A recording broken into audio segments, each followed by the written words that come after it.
कहानी की शुरुआत में हमें एक वायरस के बारे में बताया जाता है जिससे इन्फेक्टेड लोग बहुत ही बुरी तरह मर रहे थे, लेकिन वो रुकने वाला खेल भी नहीं था क्योंकि अभी तक किसी डॉक्टर ने भी उसकी वैक्सीन नहीं बनाई थी। जब बस अब आहिस्ता से पूरे शहर के अलावा सभी पास वाले मुल्कों में भी फैलता जा रहा था और इसको बर वक्त रोक पाना भी बहुत मुश्किल था, जिसने अब अपने इन्फेक्शन से लोगों को मारता ही जमी बना दिया था, जिसकी वजह से दुनिया में कुछ लोग ही बाकी बच चुके थे जिनकी कहानी आप लोग आगे देखने वाले हैं, जो सभी के सभी बहुत ही बुरी हालत में डर के मारे इधर उधर भटक रहे थे क्योंकि वो नहीं जानते थे कि ज़ॉम्बीज़ किस वक्त हम पर हमला कर दें और ऊपर से छाप पर जाते बहुत शोर भी पैदा करने लगते हैं, जो ज़ॉम्बीज़ का सबसे बड़ा हथियार था, जिन्हें वहीं पर बेमा खामोश कराने की भी बहुत कोशिश करते हैं, लेकिन अब बहुत देर हो चुकी थी क्योंकि ज़ॉम्बीज़ ने उनकी आवाज़ सुन ली थी। जो देखे उसके तो होश ही उड़ जाते हैं क्योंकि इन तीनों में से कोई भी मरना नहीं चाहता था, जिसकी वजह से एक साथ ज़ॉम्बीज़ से लड़ने भी लगते हैं, लेकिन इस सबसे काम नहीं बनता क्योंकि उनकी तादाद बहुत ही ज्यादा थी, जो बस अब इनके एक साथी को वहीं पर पकड़ते ही मार देते हैं, जिनकी बाकी दो मतलब भी नहीं कर पाते क्योंकि वो जानते थे कि अगर हमने ऐसा किया तो मारे जाएंगे, जिसकी वजह से एक की तो वहीं पर ही मौत हो जाती है। लेकिन इतने में हम एक और टीम को वहीं पर आता देखते हैं जो फाइट में तो बहुत ही माहिर थी और इसी वक्त अपने सामने मौजूद सभी ज़ॉम्बीज़ को एक साथ ही मार देते हैं। जो देखे एम्मा तो हैरानी हो जाती है क्योंकि अब मरने की बारी थी उसके दोस्त की, जिसे नई टीम वाले ज़ॉम्बीज़ बनता देखते ही वहीं पर मार देते हैं क्योंकि अगर वो ऐसा ना करते तो उनकी जान को भी खतरा था। और एम्मा तो इस सबसे बहुत ही नाराज थी क्योंकि वो नहीं जानते थे कि ज़ॉम्बीज़ के काटने से दूसरे लोग भी ज़ॉम्बीज़ बन जाते हैं, जिसे अब उसके फ्रेंड समझाते ही खामोश करा देते हैं क्योंकि उन्हें अब किसी भी हाल में मदद की जरूरत है, जो बस यही टीम ही कर सकती थी। और वो उन्हें अपने साथ भी चलने का कहते हैं क्योंकि वो जानते थे कि अगर ये अकेले रहे तो मारे जाएंगे, जिसकी वजह से एम्मा और टॉम को चेक करते ही अपनी टीम में शामिल कर देते हैं, जो जानना चाहते थे कि वो इन्फेक्टेड तो नहीं, और सभी बिना रुके ही वहीं पर आगे बढ़ने लगते हैं ताकि रात होने से पहले कोई सेफ जगह ढूंढ सकें जो इन्हें कहीं पर भी नहीं मिल रही थी। और ऊपर से तो शहर के हालात भी कुछ अच्छे नहीं थे क्योंकि चारों तरफ बस इंसानों और ज़ॉम्बीज़ की डेड बॉडीज ही मौजूद थी, जिन्हें देखने के चक्कर में अब उनके सामने एक डॉग भी पहुंच जाता है, जिसे सैम खुद भी अपने साथ चलने का कहता है, लेकिन एडवर्ड तो इस सब में जरा भी इंटरेस्टेड नहीं था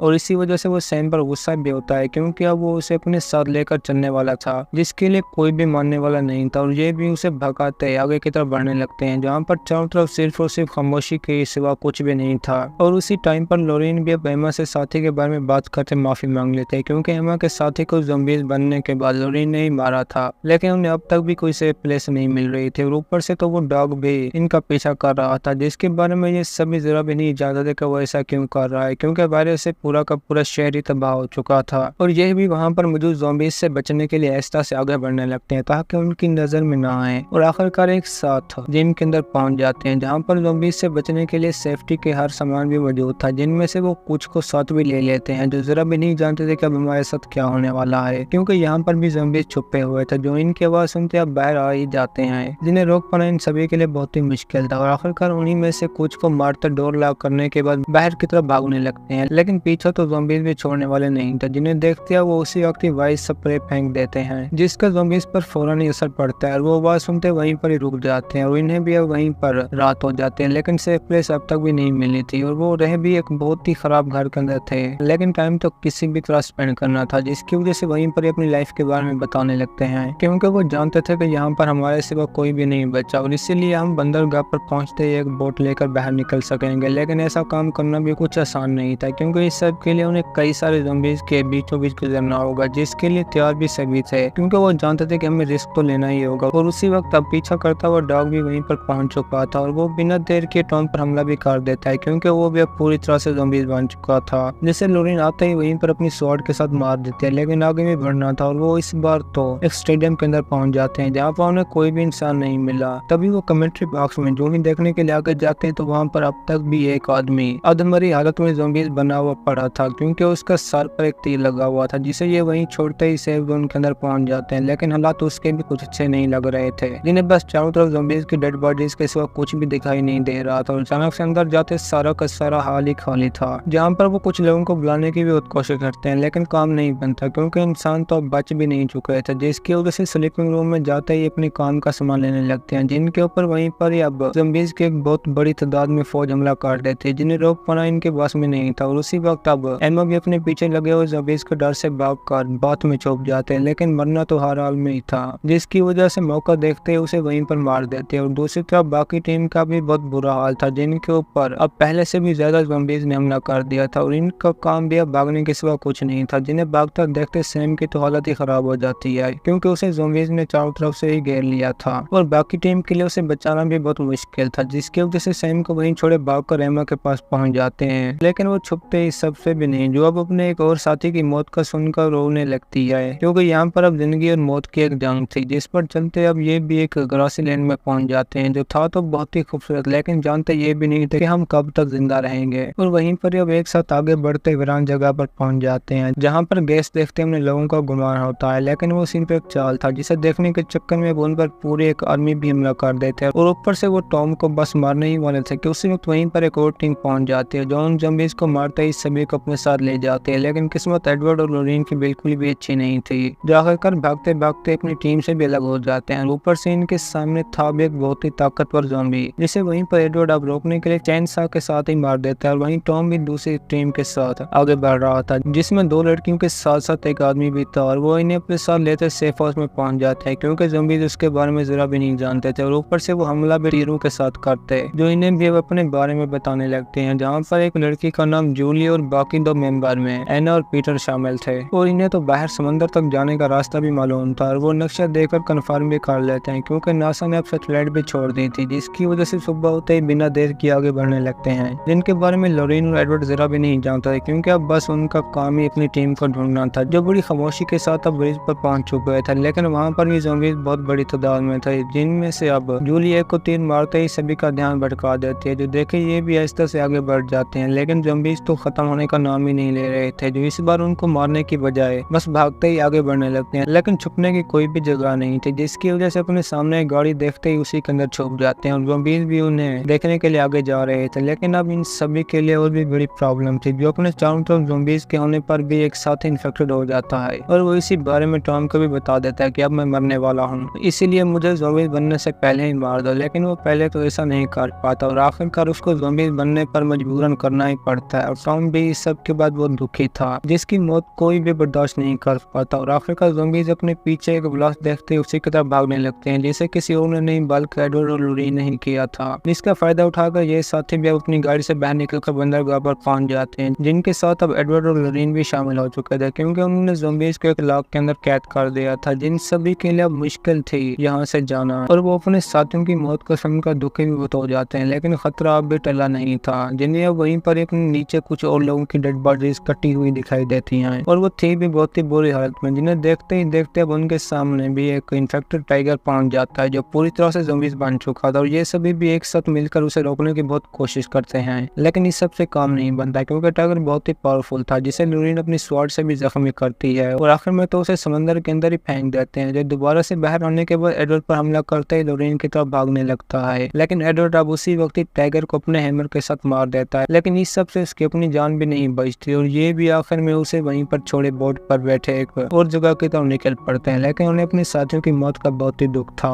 और इसी के साथ हमारी भी आज की ये कहानी खत्म होती है। दोस्तों, अगर आपको हमारी कहानी पसंद आई है तो वीडियो को लाइक और चैनल को सब्सक्राइब जरूर कीजिए।